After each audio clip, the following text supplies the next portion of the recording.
मी सुनेत्रा अजित पवार गांभीर्यपूर्वक प्रतिज्ञा करते की कायद्याद्वारे स्थापित झाले आहे अशा भारताच्या संविधानाबद्दल मी खरी श्रद्धा व निष्ठा बाळगीन। मी भारताची सार्वभौमता व एकात्मता उन्नत राखीन।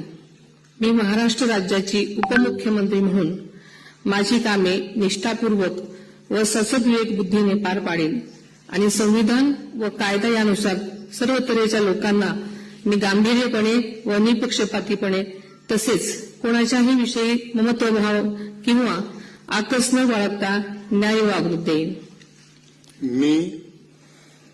मी सुनेत्रा अजित पवार गांभीर्यपूर्वक प्रतिज्ञा करते की महाराष्ट्र राज्याची उपमुख्यमंत्री म्हणून माझ्या विचारार्थ आणली जाईल किंवा मला ज्ञात होईल अशी कोणतीही बाब अशी उपमुख्यमंत्री म्हणून माझी कामे यथायोग्य पार पाडण्यासाठी आवश्यक असेल ते खेरीज करून एरवी मी कोणत्याही व्यक्तीला किंवा व्यक्तींना प्रत्यक्षपणे वा अप्रत्यक्षपणे कळवणार नाही किंवा त्यांच्याकडे उघड करणार नाही।